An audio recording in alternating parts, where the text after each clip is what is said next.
اب جناب علی شہباز شریف صاحب نے کیا کیا ہے کہ پوری ایک قانونی ٹیم تشکیل دے دی ہے اور اس میں انہوں نے وزیر قانون جو ہیں اعظم نذیر تارڑ ان کو سربراہ بنایا ہے، اور نہ صرف ان کو سربراہ بنایا ہے بلکہ انہوں نے جو نواز شریف کے کیسز کی پیروی کرنے والے امجد پرویز ہیں ان کو بھی اس ٹیم میں شامل کیا ہے، ساتھ میں انہوں نے عرفان قادر کو بھی اس ٹیم میں شامل کیا ہے، اور انہوں نے اس میں عطا اللہ صاحب کو بھی اس کے اندر جو ہے وہ شامل کیا ہے۔ اب یہاں پر جو سب سے امپورٹنٹ، اس سے بھی زیادہ امپورٹنٹ خبر ہے وہ یہ ہے کہ پہلے کہا جا رہا تھا کہ میاں محمد نواز شریف جو ہے وہ سپٹمبر میں پاکستان آئیں گے۔ سپٹمبر میں آنے کی وجہ کیا تھی؟ وجہ یہ تھی کہ عطا بندیال صاحب جو ہیں انہوں نے سپٹمبر کو تقریباً اپروکسیمیٹلی 17 سپٹمبر کو انہوں نے جو ہے وہ گھر چلے جانا تھا۔ ان کے گھر جانے کے بعد میاں محمد نواز شریف نے آنا تھا، لیکن مسئلہ یہ ہے کہ اکتوبر میں اگر الیکشنز ہوتے ہیں تو سپٹمبر میں اگر میاں محمد نواز شریف آتے ہیں تو ان کو کیمپین کا ٹائم نہیں ملے گا۔ اس لیے پارٹی نے جب یہ فیصلہ کیا کہ میاں محمد نواز شریف کو آنا چاہیے، اس کے لیے شہباز شریف نے یہ جو قانونی ٹیم بھی تشکیل دے دی ہے، تو اب جو سب سے بڑی خبر آپ کو بتانے جا رہی ہوں وہ یہ ہے کہ جو چیف جسٹس صاحب ہیں ان سے یہ بات برداشت نہیں ہو رہی ہے۔ اب چیف جسٹس صاحب جو ہیں آپ کہیں گے کہ وہ تو جانے والے ہیں، تو جاتے جاتے وہ کچھ بھی نہیں کر سکتے، وہ زیادہ کیا کر سکیں گے؟ نہیں جناب، وہ بہت کچھ کر سکتے ہیں۔ ان کے پاس جتنے بھی چانسز ہیں وہ اس کو اویل کریں گے۔ اس کی وجہ کیا ہے؟ اس کی وجہ یہ ہے کہ وہ صرف ایک چیف جسٹس نہیں ہیں بلکہ 9 مئی کے واقعات میں پورے ملوث ہیں، اس پوری سازش کا وہ حصہ ہیں، اس پورے کھیل کا، اس پورے گیم کا وہ حصہ ہیں۔ آپ انہیں فرنٹ فٹ پہ دیکھتے رہے، آپ ان کا فرنٹ فیس دیکھ رہے ہیں، لیکن اس کے پیچھے چھپی ہوئی جو طاقتیں ہیں انہوں نے اب ڈنڈا جو ہے نا وہ اٹھا لیا ہے، اور وہ چیف جسٹس کے پیچھے لے کر اس لیے چل گئے ہیں کہ جناب علی جلدی کچھ کرو، کسی طریقے سے میاں محمد نواز شریف کو آنے سے روکو۔ اس کی وجہ کیا ہے کہ آپ کو پتا ہوگا 9 مئی کے جو واقعات ہوئے، اور آپ نے دیکھا کہ جس طرح نیازی صاحب کو گرفتار کیا گیا اور پھر 24 گھنٹوں کے اندر ان کو ضمانت دے دی گئی، تو یہ ضمانت جو ہے یہ چیف جسٹس کو کس نے دی تھی؟ بتانے والے بتاتے ہیں کہ چیف جسٹس صاحب کو پراپر پوری پلاننگ بتائی گئی تھی۔ ان کو یہ کہا گیا تھا کہ پورا جو اندر کا اسٹیبلشمنٹ کے اندر کچھ لوگ ہیں وہ ملے ہوئے ہیں نیازی کے ساتھ، ان کو یہ باور کروایا گیا تھا کہ جو جنرل شمشاد مرزا ہیں، طاہر شمشاد مرزا، وہ بھی نیازی کو سپورٹ کریں گے۔ اور ان دنوں میں آپ کو اچھے طریقے سے پتا ہے، پہلے بھی بہت ہزاروں بار میں آپ کو بتا چکی ہوں کہ جو ہمارے آرمی چیف تھے وہ ملک سے باہر تھے، وہ عمان میں تھے، اور کہا یہ جا رہا تھا کہ ان کو واپس پاکستان آنے ہی نہیں دیا جائے گا، اس لیے آپ کھل کے یہ سب کچھ کریں گے، کھل کے یہ گیم کھیلیں، نیازی کو باہر نکالیں، مرسیڈیز میں بٹھائیں، وہ رینجرز نے گلے سے پکڑ کے کھینچا ہے آپ اس کو پروٹوکول دیں، اور وہ دوبارہ ہمارے ملک کا وزیر اعظم بن جائے گا، اور ان سب کو ہم جیلوں کے پیچھے پھینک دیں گے۔ اور اس حلہ شہری کے اندر آ کے چیف جسٹس نے جو قدم اٹھائے، اس کے بعد جو پھر ان کے ساتھ ہوئی، اور پھر جو ہوئی اس کے بعد وہ بیک فٹ پہ آئے، اور جس طرح سے وہ بیک فٹ پہ آئے اور جنہوں نے میسج دینا تھا انہوں نے ان کی ساس کا آڈیو اور ان کی بیوی کا آڈیو ان کو سنا دیا، اور ان کو پتہ چل گیا کہ میں ریاست کے ساتھ اس طرح سے ٹکر نہیں لے پاؤں گا، اور جس طرح ریاست کے اندر سہولت کاروں نے مجھے یقین دہانی کروائی تھی یہ چیزیں اب پاسبل نہیں ہیں، تو اب وہ سہولت کار جو ہیں وہ دوبارہ سے چیف جسٹس کے اوپر اس چیز کا دباؤ بڑھا رہے ہیں کہ بھائی تم نے تو ریٹائر ہو جانا ہے لیکن جانے سے پہلے یہ سب کچھ کر کے جاؤ۔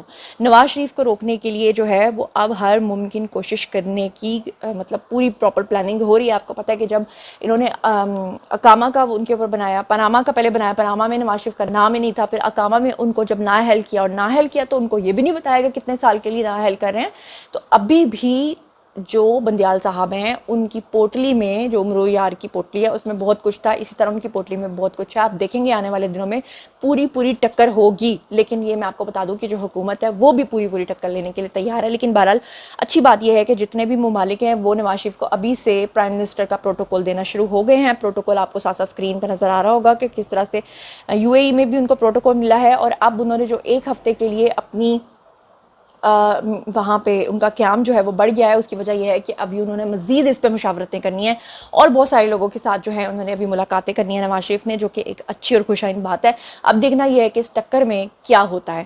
اب چلتے ہیں جناب جی اگلی خبر کی طرف، تو وہ میں آپ کو بتا دوں کہ حریم شاہ صاحبہ کے بارے میں آپ کو کچھ دن پہلے بھی میں نے خبر دی تھی کہ ان کے جو نازیبہ ویڈیوز لیک کیے تھے اس میں انہوں نے اپنی دوست کے اوپر، سندل خٹک کے اوپر الزام لگایا تھا۔ سندل خٹک نے اپنی پریس کانفرنس کی تھی اور اس نے سارا الزام جو ہے وہ حریم شاہ کے اوپر لگا دیا کہ وہ جھوٹ بول رہی ہے، یہ ہو گیا وہ ہو گیا۔ اب حریم شاہ دوبارہ سے آئی اور آ کر انہوں نے اپنی پریس کانفرنس کی، اتنا تو ٹھیک ہے، لیکن انہوں نے جو بیان دیا وہ بہت ہی غلیظ تھا۔ انہوں نے کہا کہ جی فیاض الحسن چوہان جو ہے ان کے بارے میں بڑا برا کہا کہ وہ بڑا غلیظ انسان ہے، بڑا بیہودہ انسان ہے، اور شیخ رشید کے بارے میں کہا کہ وہ بڑے اچھے انسان ہیں، اور مولانا فضل الرحمان کو کہا کہ آپ مجھ پہ کیس کر سکتے ہو تو کرو، کہیں پہ انہوں نے گندے گندے اشاروں کے نام لیے، FIA کو للکارا. تو میرا خیال ہے کہ حریم شاہ جو ہیں وہ اس طرح کر کے اپنی موت کو دعوت دے رہی ہیں، کیونکہ ہمارا یہ ملک ہے جہاں پر اس طرح کی لڑکیوں کے لیے مجھے نہیں لگتا کہ عام طور پہ گنجائش ہوتی ہے. اللہ نہ کرے کہ کبھی ان کے ساتھ یہ حادثہ پیش آئے، لیکن مجھے ایسا لگتا ہے ان کے بیانات سے، کیونکہ قندیل بلوچ والا پاکستان ہے نا یہ، یہاں پہ نہیں ان چیزوں کو ٹالریٹ کیا جاتا. کیا کہا ہے حریم شاہ نے، خود ہی سن لیجیے. فیاض الحسن چوہان جو ہے اس بغیرت کے مشروع سے خلاف تھیں، اور میری نظر میں یہ ایک انتہائی غلیظ اور بغیرت انسان ہے، اور اس کی بغیرتی کو میں بہت پہلے بے نقاب کر چکی تھی اور ابھی لوٹا ہو کے پھر رہے ہیں. تھائی لینڈ مولانا صاحب میرے خیال میں جو ان کو چندہ زکوٰۃ وغیرہ کٹھی ہوئی ہوگی، انہوں نے کہا چلے وہاں پہ جا کے اسپینڈ کر کے آج میں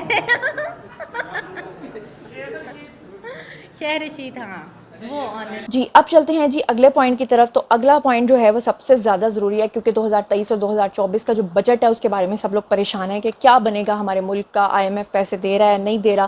تو میں آپ کو بتا دوں کہ آئندہ جو مالی بجٹ ہے اس کا جو وفاقی بجٹ ہے وہ منظور کر لیا گیا ہے 2023-2024 کا، اور اس کا جو فائنانس بل ہے وہ 2023 کی شک وار جو منظوری ہے وہ بھی کر دی گئی ہے. 14,480 ارب روپے کا جو بجٹ ہے اس کو منظور کیا گیا ہے. اور مولانا چترالی جو ہیں انہوں نے وہاں پر کیبنٹ کے اندر جو ہے وہ یہ تجویز دی تھی کہ 1200 cc سے بڑی گاڑیاں جو ہیں وہ نہ دی جائیں وزیروں مشیروں کو، جو کہ قبول کر لی گئی ہے، جو کہ ایک اچھی بات ہے. لیکن IMF کے دباؤ پر ٹیکس ایمنسٹی اسکیم کو واپس لیا گیا، اور بیرون ممالک سے اچھا یہ جو ٹیکس ایمنسٹی اسکیم ہے اس کے بارے میں آپ کو بتا دوں یہ ہے کیا. بیسکلی اسحاق ڈار جو ہیں آپ کو پتہ ہے کہ ملک کے اندر انہوں نے یہ پلان بنایا تھا کہ اگر IMF پاکستان کو بجٹ نہیں دیتا تو پھر ظاہری بات ہے کہ جو ڈالرز ہیں اس کی شارٹیج ہو جائے گی. تو ڈالرز کی شارٹیج کو روکنے کے لیے اور ڈالرز کے فلو کو برقرار رکھنے کے لیے جو اسحاق ڈار ہیں انہوں نے یہ اسکیم متعارف کروائی تھی، جس میں انہوں نے کہا تھا کہ اگر کوئی بھی اوورسیز پاکستانی $1,00,000 پاکستان میں بھجواتا ہے تو پھر وہ اپنی آمدن بے شک ظاہر نہ کرے، ہم اس سے نہیں پوچھیں گے. لیکن IMF کے شدید جسے کہتے ہیں نا اس کے اوپر دباؤ کے اوپر اب انہوں نے اس چیز کو ختم کر دیا ہے.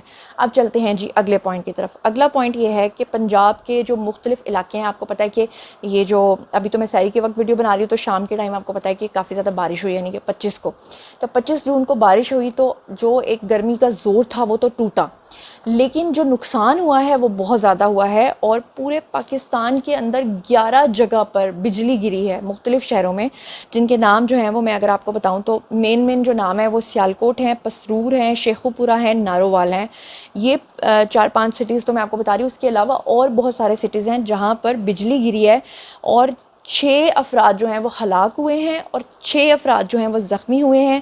اور بھینسوں کا ایک باڑہ تھا، وہاں پر بھی ایک ویڈیو آئی کہ جہاں پر ایک شخص کے اوپر بجلی گری اور وہ بھی وہاں پہ بیچارہ زخمی ہوا شدید، اور ایک 13 سالہ بچہ جو ہے وہ اس میں جاں بحق ہوا. اور یہ سن کے یقین کریں اتنا دل دہل گیا، کیونکہ بارشوں کے موسم میں لوگ موسٹلی گھر سے باہر نکلتے ہیں، اور جس وقت بارش ہو رہی تھی میں بھی باہر ہی نکلی ہوئی تھی. اور اللہ معافی دے کہ اس طرح کی چیزوں سے تھوڑا سا بچا کریں، کہ جیسے پولز ہوتے ہیں، کھمبے ہوتے ہیں، درخت ہوتے ہیں، ان کے نیچے گاڑیاں کھڑی نہ کیا کریں.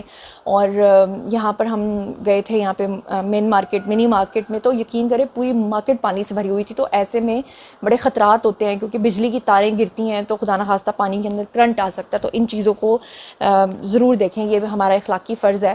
اور ساتھ میں اخلاقی فرض ہے تو مجھے یاد آ گیا کہ قربانی کے دن جو ہے بالکل نزدیک ہیں، اور نبی پاک صلی اللہ علیہ وسلم کا فرمان ہے کہ جب تم قربانی کرو تو کسی جانور کے سامنے دوسرے جانور کو ذبح مت کرو، کیونکہ اس کے بھی جذبات ہیں، اس کو سب نظر آ رہا ہے. اس کے پاس وہ زبان نہیں ہے کہ وہ آپ سے اظہار کر سکتا ہے، لیکن اس کی فیلنگس آ رہی ہیں. میرے سامنے اگر وہ ویڈیو آ گیا تو میں آپ کو دکھاؤں گی، جس میں ایک اونٹ کے سامنے دوسرے اونٹ کو جب ذبح کیا گیا تو اس کی آنکھوں سے کس طرح سے آنسو نکل رہے تھے. لیکن لوگ جو ہیں وہ اتنے بے شرم ہیں کہ ان کو اس بات کا احساس ہی نہیں ہوتا، اور وہ جانوروں کے سامنے قربانی کر رہے ہوتے ہیں اور ان کے سامنے ان کو کاٹ رہے ہوتے ہیں، جو کہ بہت سراسر غلط بات ہے. جتنے بھی لوگوں تک یہ پیغام پہنچے بہتر ہے کہ اگر میری وجہ سے کسی کی سوچ میں تبدیلی آتی ہے تو اس سے بڑی اور کوئی بات نہیں. اور اب چلتے ہیں جی اگلے پوائنٹ کی. جی تو اگلا پوائنٹ جو ہے وہ لال مسجد کے حوالے سے ہے. اور آپ کو پتا ہوگا کہ تھوڑے دن پہلے یہاں کی جو خواتین ہیں وہ باہر نکلی تھیں، انہوں نے برقعے پہنے ہوئے تھے، ہاتھوں میں ڈنڈے پکڑے ہوئے تھے، اور ریاست مخالف انہوں نے کافی باتیں کی تھیں. اور اس میں جو ہیں وہ مولانا عبدالعزیز کی جو اہلیہ ہیں انہوں نے بغاوت کے اوپر لوگوں کو اکسایا تھا. انہوں نے خود کش حملوں کی بھی بات کی تھی. انہوں نے دوسرے ممالک کے دہشت گردوں کو بھی جو ہے نا اس میں کہا تھا. تو یہاں پر میں آپ بتا دوں کہ بہت سارے لوگوں نے کہا کہ اب ریاست اس کے خلاف کیوں نہیں کوئی ایکشن لیتی. ان لوگوں نے یہ بھی تنقید کی تھی کہ 9 مئی کے واقعات کے اوپر تو یہ ساری چیزیں ہوتی ہیں تو ان کے خلاف کیوں کچھ نہیں کیا جا رہا. تو میں آپ کو بتا دوں کہ ان کے خلاف جو ہے وہ اب دہشت گردی کا مقدمہ جو ہے وہ درج کر لیا گیا ہے, اور یہ مولانا عبدالعزیز کی اہلیہ تھیں اور دہشت گردی کی دفعات ہی اس پر ڈالی گئی ہیں. حسان ان کا نام تھا. تقریر کرتے ہوئے انہوں نے کل عدم طالبان کو اسلام آباد حملے پہ اکسایا تھا اور حساس سیکیورٹی اداروں کو انہوں نے اسلام دشمن کہا تھا. تو یہ خوش آئند بات ہے, قانون کے ذریعے سے یہ سب چیزیں چل رہی ہیں. اور جب سے یہ جنرل عاصم منیر آئے ہیں نا, مجھے ان کا ایک مزاج نظر آ رہا ہے. مزاج مجھے یہ نظر آ رہا ہے کہ پہلے کیا ہوتا تھا, ہماری اسٹیبلشمنٹ فوری رد عمل دیتی تھی, کوئی بھی چیز ہوتی تھی واقعے کے اوپر فوری رد عمل. یہاں پر جو ہے نا چیزوں کو پہلے دیکھ رہے ہیں, اس کے بعد جو ان کا حشر نشر کر رہے ہیں, تو وہ حشر نشر جو ہے وہ چیزوں کے سامنے آپ کے آ رہا ہے. اب چلتے ہیں جناب پوائنٹ نمبر 6 کی طرف. تو جو رانا ثناء اللہ ہیں, انہوں نے ثاقب ناصور کو دوبارہ سے آڑے ہاتھوں لیتے ہوئے ان کے بارے میں کہا کہ وہ بابا رحمتیں ان کو بولتے ہیں. انہوں نے کہا کہ بابا رحمتیں عرف ثاقب ناصور یعنی کہ نفرت اور ذلت کا نشان بن چکا ہے. اور اس سے پہلے بھی آپ کو یاد ہوگا کہ عرفان قادر کا یہ بیان آیا تھا کہ وہ جج صاحبان جو یہ سمجھتے ہیں کہ ہم یہ فیصلے الٹے سیدھے کر کے چلے جائیں گے, ہم ریٹائر ہو جائیں گے اور ہمارے خلاف کوئی ایکشن لینے والا نہیں ہوگا, تو ایسا ہرگز نہیں ہوگا. اب سب کو کٹہرے میں آنا پڑے گا. بندیال صاحب کو بھی جانے کے بعد جو ہے وہ جواب دہ ہونا پڑے گا. لیکن ثاقب ناصور کے بارے میں کیا فرما رہے ہیں رانا ثناء اللہ, خود ہی سن لیجیے. اس سے پہلے جن لوگوں نے ایسے کیا, اب وہ دیکھیں وہ بابا رحمتے جو ہے وہ اس وقت جو ہے وہ یعنی عبرت کا نشان ہے. اس وقت وہ نفرت اور ذلت کا نشان جو ہے وہ بن کے جو ہے وہ پھر رہا ہے. کوئی اس کو جو ہے وہ منہ لگانے کو تیار نہیں ہے. کسی وہ خوشی یا غمی کے فنکشن پہ جائے, کوئی اس کے ساتھ ہاتھ ملانے کو تیار نہیں ہے.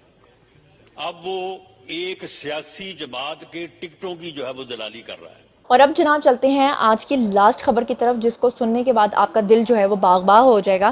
تو میں آپ کو بتا دوں کہ رشیا یعنی کہ روس نے جب سے پاکستان کے ساتھ اپنا کیمپ چینج کیا ہے, اس سے پہلے روس کے اندر کوئی بھی اگر بلاسفیمی کرتا تھا, توہین رسالت کرتا تھا, تو وہ اس کو سزائیں نہیں دیتے تھے. اب فائنلی رشیا کے جو ہیں جناب جی ولادیمیر پیوتن, ان کا بیان سامنے آیا ہے اور اس میں انہوں نے صحافیوں سے بات کرتے ہوئے صاف طور پہ کہا ہے کہ جو بھی کوئی توہین رسالت کرے گا اس کو اب سیدھی سزا ہوگی, جو کہ ایک بہت ہی خوش آئند بات ہے.